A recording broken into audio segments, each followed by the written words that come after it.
Hey guys, today we bring you the story of Seraphina Thorne, a woman who, after years of suffering and risky surgery, had an experience that changed her life forever.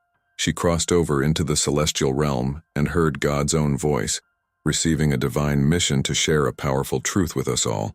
Before we start, leave your like, subscribe to the channel, and activate the bell to follow this incredible journey. Get ready for a revelation that will leave you speechless. My name is Seraphina Thorne, and my life up to that point seemed like an eternal battle. The doctors knew me by name. I was practically a resident in the cold, lifeless corridors of hospitals. Years of failed diagnoses, intense medications, and therapies left me exhausted. You need to have hope, they said. But who can maintain hope when their own body becomes a prison? I was just a shadow of my former self, someone who existed on the edge of pain, eagerly awaiting the next promise of relief. Each treatment, each surgery, was a new beginning and a new disappointment. Then came the surgery that would change everything. It's risky, but it may be our best chance at reducing your chronic pain, Dr. Calloway explained, his soft voice trying to disguise the skepticism in his eyes. He was a renowned surgeon in Portland, known both for his skills and the coolness with which he regarded each patient. However, he seemed to see something in me that made him hesitate. I remember holding my best friend Amelia's hand just before being wheeled into the operating room. "You'll get out of this, Seraphina," she murmured, squeezing my hand. "You are stronger than you know." I smiled, even though internally I was torn between hope and tiredness. A part of me wondered if it would be better if this were my last battle. The lights in the operating room were blinding. A feeling of vulnerability came over me as the anesthetists prepared themselves. Speaking in technical terms I no longer heard. I felt my body relax, and little by little, consciousness faded. But just as my body seemed to give in to the anesthesia, something unusual happened. Suddenly, intense pain turned into unexpected lightness. It was as if I were floating, observing my own body from above. I saw the doctors moving frantically around the table, their voices tense and racing. Something had gone wrong, but at that moment, it no longer seemed to matter to me. It was as if all the accumulated agony had disappeared. Without understanding exactly how, I found myself being pulled away, to a place that seemed beyond anything I knew. I was leaving behind the suffering of years, and for the first time, I felt a peace I had never experienced. Little did I know that I was about to discover something that would change my life forever. I remember opening my eyes to a place that felt both familiar and incomprehensible at the same time. It was like waking up in a dream that I had always known but never knew existed. All around me the air was filled with light, but no ordinary light. She seemed alive, pulsating, emanating warmth and peace. Everything there gave me such profound tranquility that even my physical pain, that constant companion, had disappeared. I tried to understand where I was, but instead of answers, my heart was filled with an indescribable feeling of love. It was not a human, conditional, or temporary love. It was something absolute.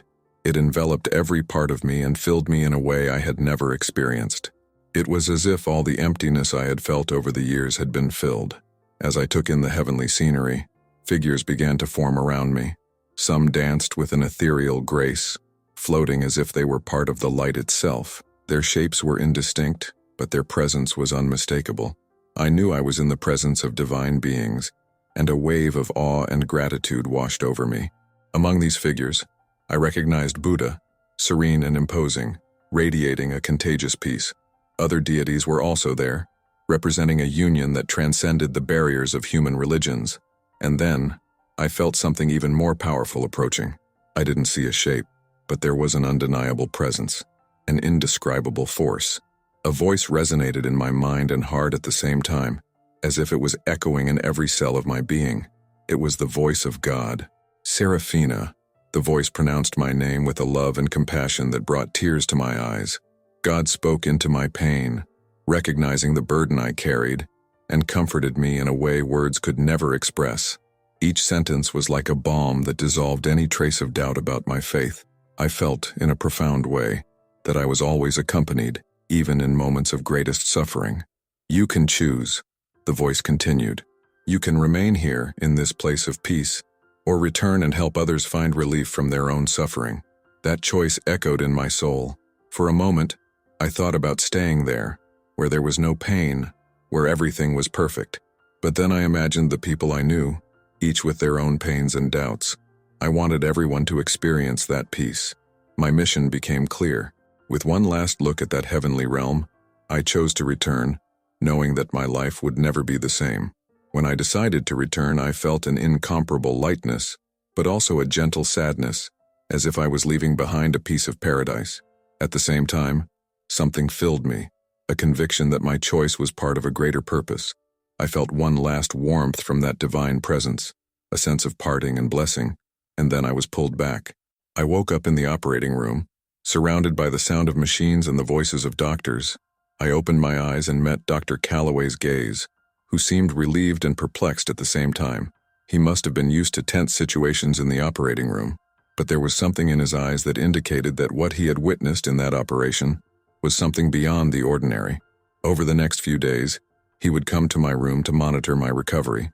I could see the curiosity on his face, and it didn't take long for him to ask, "Seraphina, do you remember anything?" He kept his voice steady, but there was a glint of skepticism mixed with an almost childlike curiosity. It was as if he wanted to believe but was fighting his own rationality. I hesitated for a moment, but looking at him, I felt that my mission had already begun.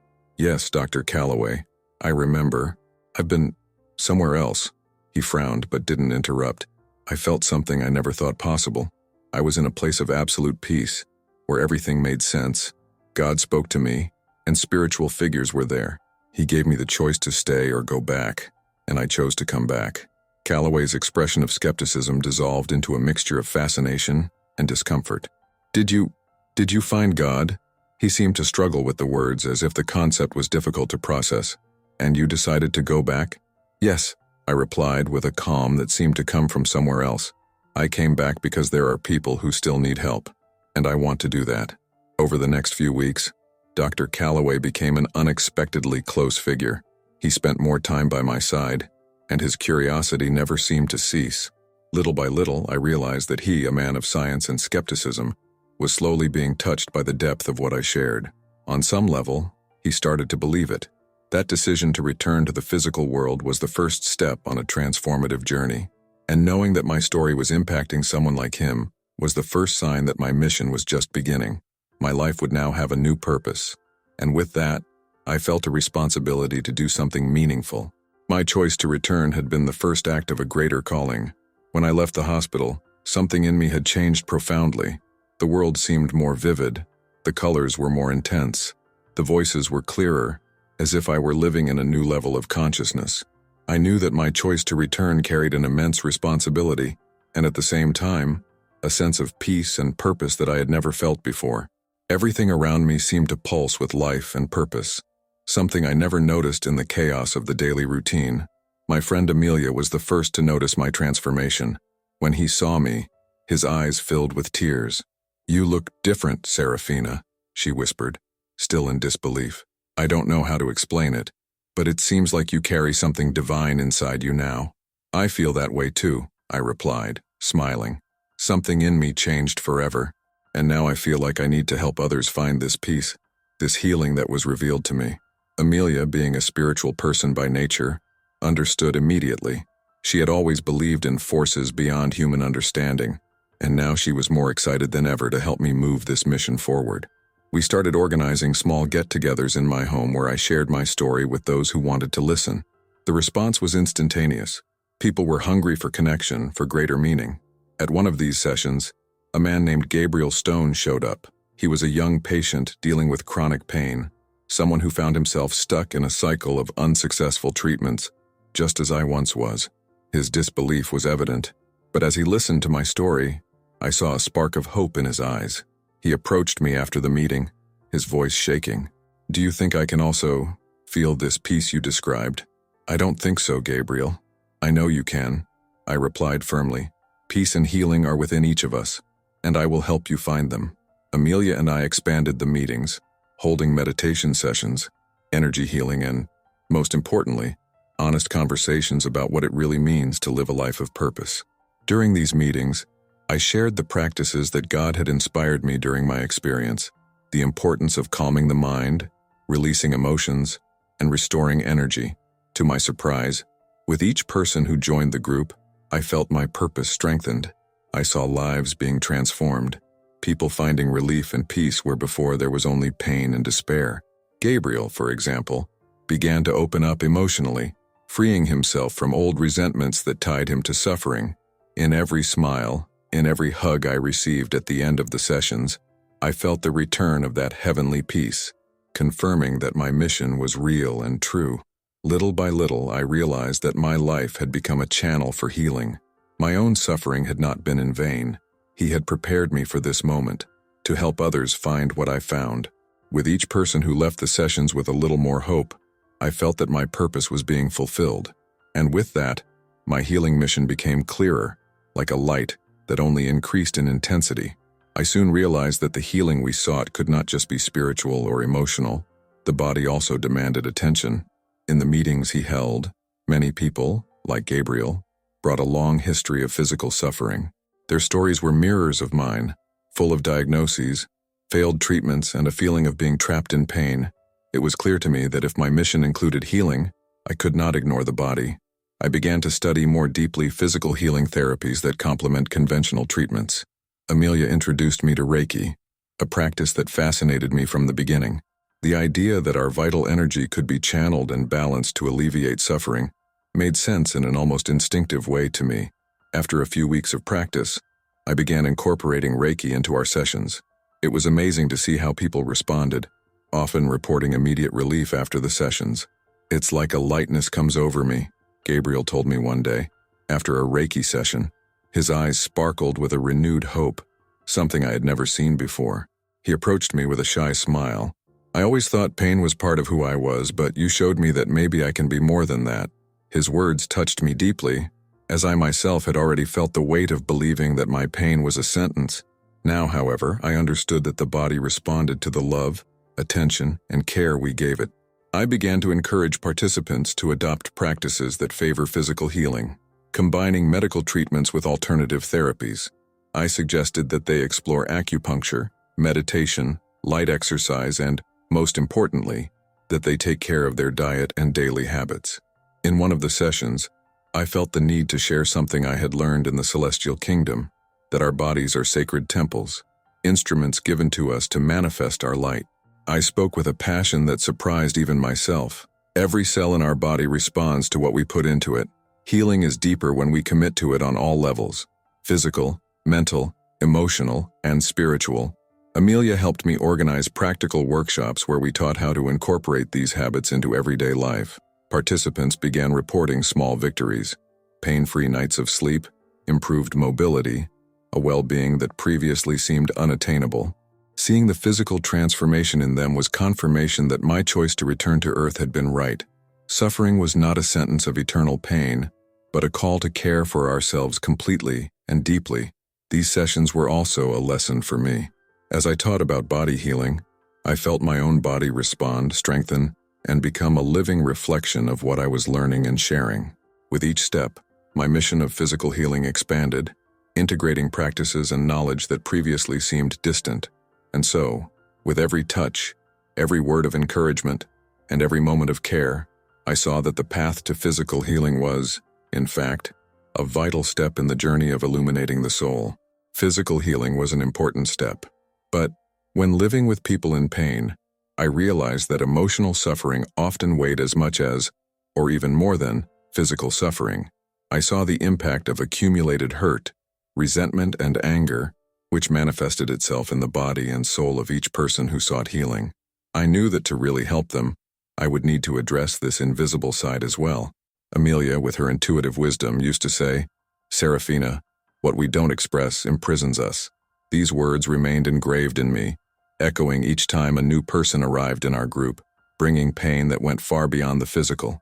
Thus, I created a space in our meetings where people felt safe to talk about their anxieties, sadness, and fears. It was a new practice for many there, and I confess that it was for me too. Until then, I had bottled up a lot of my own pain, but as I encouraged others to speak out, I learned to do the same. One day, during a session, Gabriel shared a painful memory from his past, something he had never revealed before. His eyes were full of tears, and he hesitated, but with the group's encouragement, he finally opened up. I spent so much time trying to be strong, thinking that emotional pain wasn't as real as physical pain, he confessed. But I realize now that I was wrong. This pain is as real as any other. Those moments were precious. With each story shared, we felt that the emotional burden became lighter, that the simple act of speaking and being heard was an important step towards healing. Our hearts hold every pain we don't let go, I told the group, trying to express what I felt. But, just like the body, it also needs space to breathe, to release what is no longer useful. I introduced emotional release practices that came from psychology and also from spiritual traditions that I had studied. He taught everyone how to find ways to process their emotions in a healthy way, whether through writing, conscious breathing, or even visualization techniques. For some, it was liberating to scream in a safe environment. For others, writing letters that would never be sent. The expression had an undeniable healing power. Over time, the change in the group was remarkable. People became lighter, their postures more open, and each person's smile shone with an authenticity that had previously been hidden by emotional pain. I myself felt more whole, closer to the peace I had experienced in the celestial kingdom. These sessions became an anchoring point for all of us. When we understand that emotional suffering does not need to be faced alone, the weight we carry is shared, and the path to healing becomes possible. By expressing what was trapped, we freed ourselves a little more each day, and with that, our healing journey gained a new meaning. In the midst of the journey of physical and emotional healing, a new dimension of my mission emerged with force, the need to reconnect each of us to the divine, to the unconditional love that I had experienced in the celestial kingdom. I knew that the complete healing of any human being involves spiritual renewal, something that transcends religious beliefs or the limitations of human understanding. There in the group, many were full of doubts and insecurities about God, including Gabriel, who considered himself agnostic. One day, at one of our meetings, he asked me with a face marked by doubt, "Seraphina, do you really believe that there is someone up there watching over us? Sometimes it seems impossible." I sat down next to him and took his hand firmly. "I don't just believe, Gabriel. I experienced it." My tone was calm, but charged with a conviction I had never felt before. When I was in that realm, I felt a love so powerful that it dissolved all my doubts. God is with us no matter who we are or what we believe. This divine love is for everyone, without exception. These words, shared with such sincerity, deeply touched each person present. I noticed tears in many eyes, including Amelia's, who has always believed in the power of faith. Inspired by this moment, I began to introduce spiritual practices that would help each person develop their own connection with God, or as some preferred to call it, with the universe or the Creator. Amelia and I created special sessions for spiritual renewal, where we encouraged each person to open their hearts, let go of fear, and speak directly to the divine. The group, initially hesitant, soon found comfort in these practices, and many described experiences of peace, a feeling of finally being home. We taught everyone how to open their hearts to this energy, to do prayers and meditations that did not follow dogmas, but only the direct path of the soul. Little by little, the group began to feel closer to a greater force, and this transformed them. I saw previously haggard faces gain a special shine, previously reticent people open up to the possibility of something beyond this world. Even Gabriel, who carried so many doubts, began to actively participate in spiritual practices. He found a space within himself for forgiveness and acceptance, and I could see a deep and sincere change in him. At the end of one of these sessions, he approached me. "I think I now understand a little of what you meant, Seraphina. It's like someone was there the whole time, waiting for me to finally look up." I smiled, feeling the sincere joy in his words. "That's right, Gabriel. God has always been by your side, and this divine love, which you began to feel, is the beginning of a much greater healing." From that moment on, our connection with the divine became the basis of all our sessions. It was not about religion, but about pure spirituality, about finding deep within our being the divine presence that has always accompanied us. And so, each person there began to experience a spiritual renewal that freed them from fears and doubts, which brought them closer to a peace that words cannot describe. As our journey progressed, I realized that one of the biggest challenges we faced was the constant noise in the mind. The worries, the traumas, the repetitive thoughts, these were all obstacles to the inner peace we sought. I remembered the immense peace I felt in the celestial kingdom and knew that the key to bringing that peace into our everyday lives was in silence. In one of our meetings, I proposed something new to the group, the practice of meditation. I want each of you to close your eyes for a few minutes and just focus on your breathing, I explained. Let thoughts come and pass, without resisting them, without clinging to them. Let's just watch and listen to the silence that exists beyond the noise.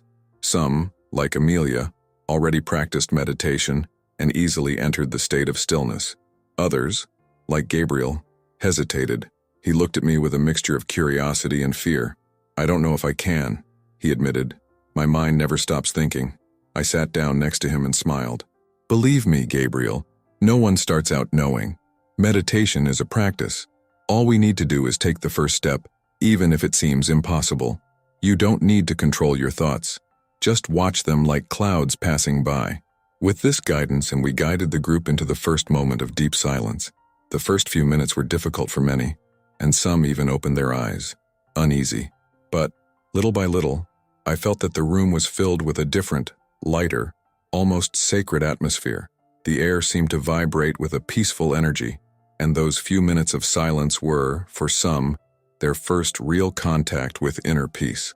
At the end of the meditation, I noticed that Gabriel had his eyes closed in a serene expression, something I had never seen in him. When everyone opened their eyes, he looked at me and murmured, I did it. I actually felt something, Seraphina. It was like an emptiness, but a good emptiness, like my heart is floating. I smiled and touched his shoulder. This is the beginning, Gabriel. Stillness is the path to peace.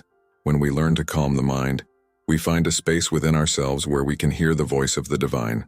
Over time, meditation became a central part of our sessions.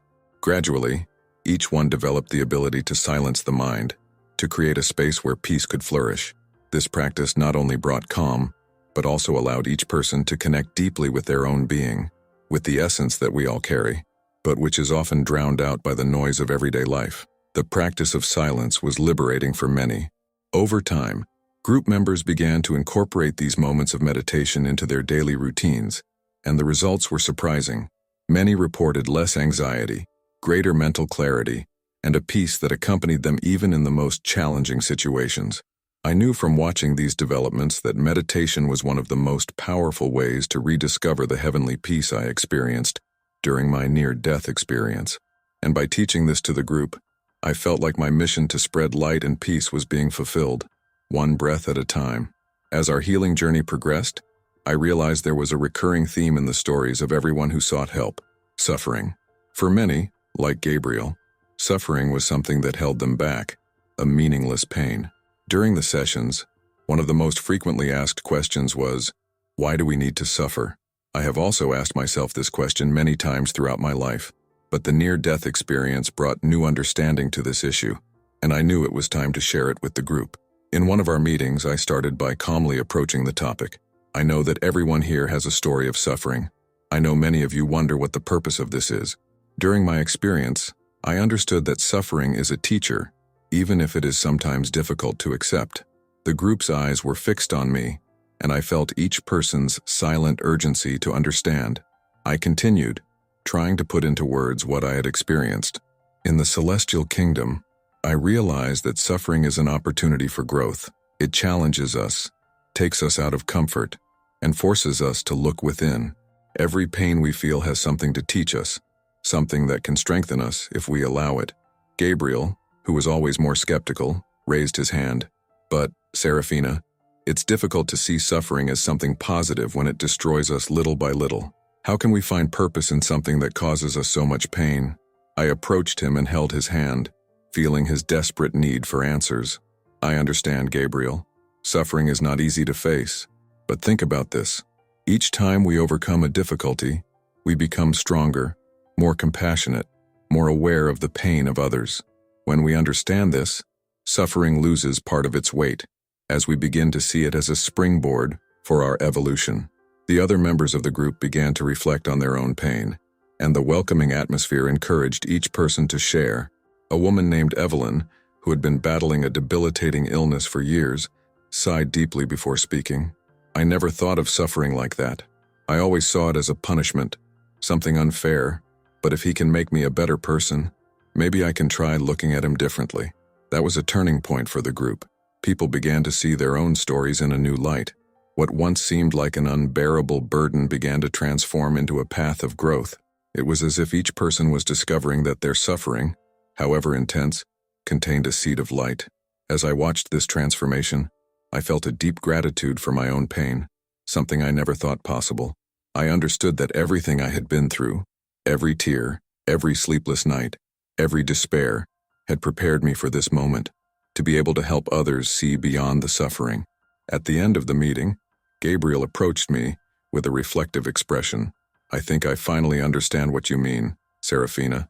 Maybe my suffering brought me here to find peace, and if so, then perhaps it was not in vain." He smiled, feeling the transformation within him. "That's it, Gabriel. When we find purpose in our pain, it becomes something we can overcome and transform. That is the real cure." With this understanding, our journey deepened. Everyone in the group began to see suffering in a new light, as a passage that leads to greater understanding and inner strength that they never imagined they possessed. And so, the path to healing expanded, revealing that even pain can guide us towards peace. Throughout the journey we walked together, the group began to understand something that went beyond individual healing, the importance of our connection with the whole. I knew from my experience in the celestial realm that our existence is not isolated.